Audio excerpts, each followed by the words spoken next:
Hi, Jonah. Welcome to Miami. David Fronis with the Sun Sentinel. How are you? How's it going, man? I'm excited. I'm good. I'm Cool, good. cool. Excellent. Good. Can you detail your conversations with the Dolphins and what led to this? And were you surprised that they traded up and when it got you? Yeah, I did not expect them to do that.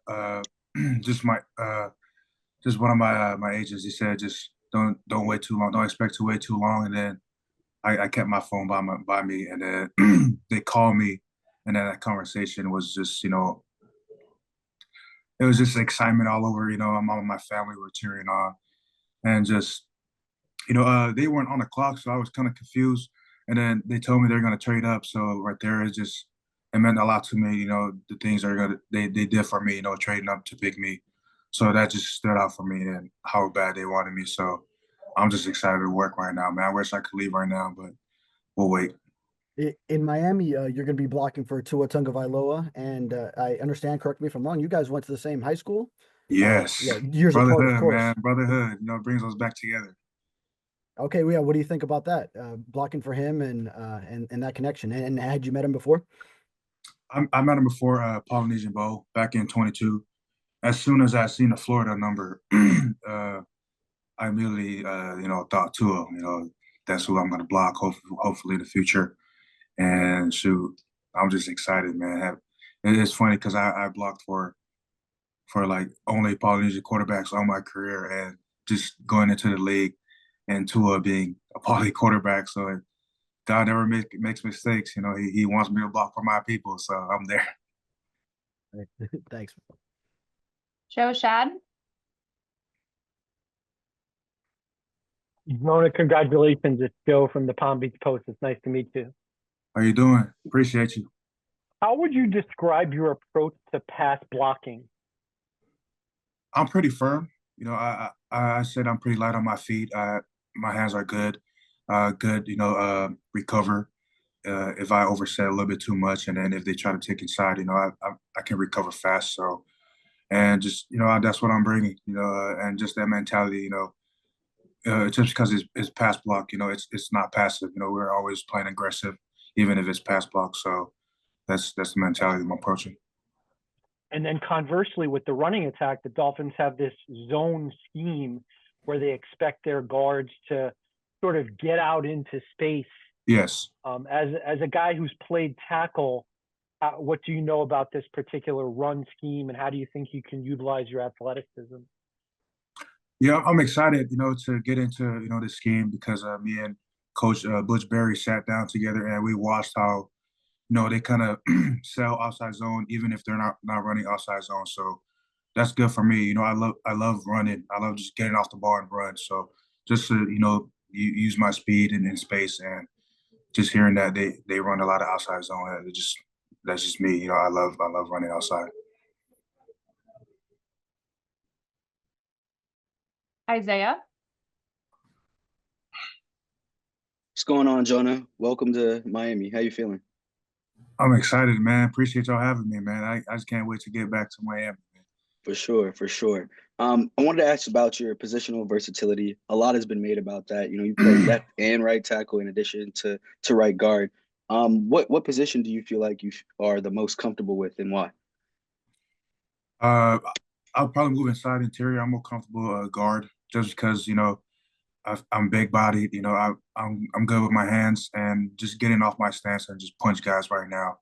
I feel like that's home for me. Just putting hands on guys right now. Cool. Appreciate you, man. Yep. Hassam.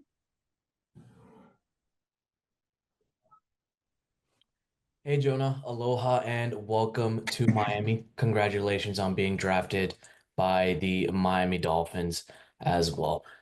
Speaking about your hands and your upper body, there have been some criticisms outside from draft analysts and media about your lower body, that it's not quick enough for particular inside and outside zone runs. Are there any particular practice reps or things that you are doing to improve? Yeah, just tightening up my stance, and when I go to Miami, I trust Coach Butch Berry. He's gonna get me better, and just leaning onto him and the rest of the guys, get me right.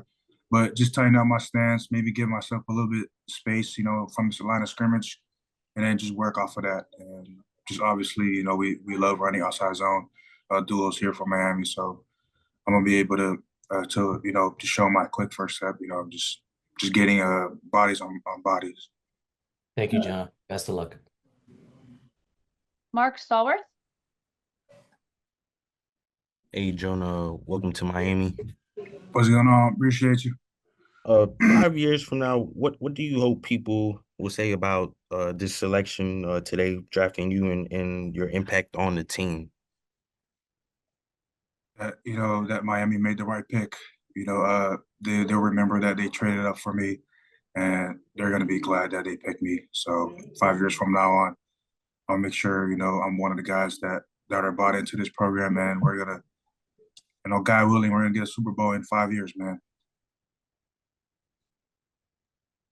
Next, we'll go to Joe Shad. Hey, it's me again. Do you have any connections to Miami, Florida, or anyone in the Dolphins organization other than Tua? I do have Miami. I have a childhood friend, Francis Mowing. Well, he plays for the Canes. We grew up in American Samoa. Other than that, never been there. Besides, we played UCF there. So, yeah. And the other part was, has Coach Mike McDaniel or offensive coordinator Frank Smith or Tua or anybody said anything to you since you've been drafted that sticks out? No, Okay. no, I haven't got on the phone with them. You'll be hearing from them soon. I'm looking forward to that phone call, man. All right. Congratulations again. Thank you. Omar. Hi, Jonah.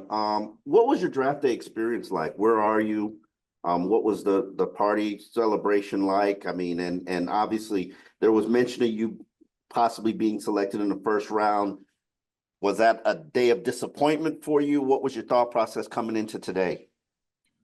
No, it was no disappointment yesterday. I told everybody that came in, I had like 15, 20 people. And I know that, I'm not expected to go yesterday. I may have like a small chance to slip late one. If not, like we said, if I'm not going, then we have today. Maybe God wants me to go today. So when today I heard my name got called, and I'm just glad to be a Dolphin, man. I don't. Before drafts before me, that's out of my control. What I care about is the team that drafted me. So I'm just excited. Where are you now? I'm excited. I'm in Hawaii. Well, I'm excited, man. The family's downstairs. They celebrating, they eating some good food, man. Yeah, everybody's just excited, man. How big is the celebration? I got 20 to 25 people now, and just if you were here in the house, man, you could smell the food from like a couple blocks away. That's how good the food is right now. So it's really dope downstairs, just having everybody, and those are the people that I grew up with. So that's the people I want to be around me when today was being presented. So I'm excited. With Tua, we know that he represents more than just himself and his family. He represents an entire community of people. What is that like now that you're in the NFL and you've got generations of kids looking up to you? Man, that's my plan. That's my goal moving on in the future. And I want to get back to, in American Samoa, because I grew up and there was a camp that Troy Polamalu came out there, played 60 or something like that. Mikey Patti was there actually too. So he was coaching me up and just looking up to those guys that are giving back and doing these for us and little kids. So now that I have the opportunity and the chance to do that, I'll make sure I do that, moving on, and just looking in those kids' faces, I just see myself through them. So I know what it's like to grow up in the islands. So that's something I want to do. Thank you. Giselle.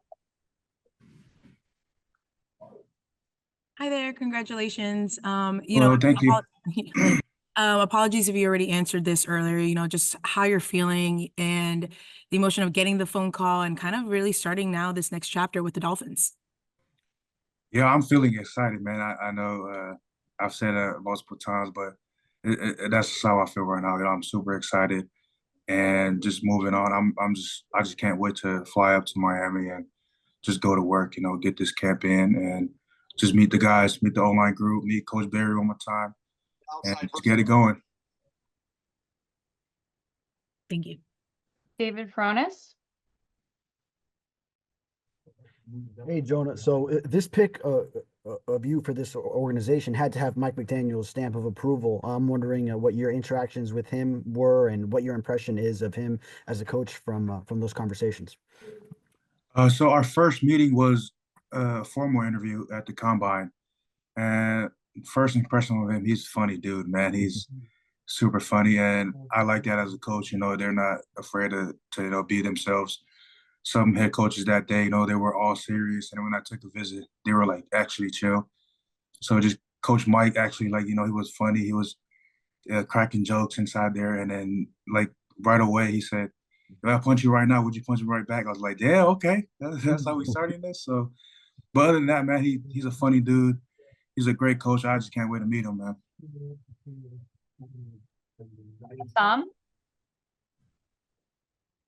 Hey, Jonah, it's I wanted to ask you, who do you idolize your play style after? There's a bunch of guys I watch because I played, you know, tackle and guard.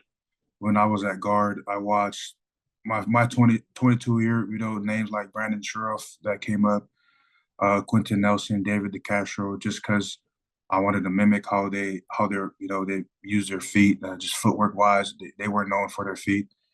And then when I moved outside, I watched a lot of, you know, Tristan Wirfs, just lower body, how he handles lower body, Trent Williams, Panay, and then, you know, now my former teammate that I'm about to hopefully face in the future, Jordan Morgan.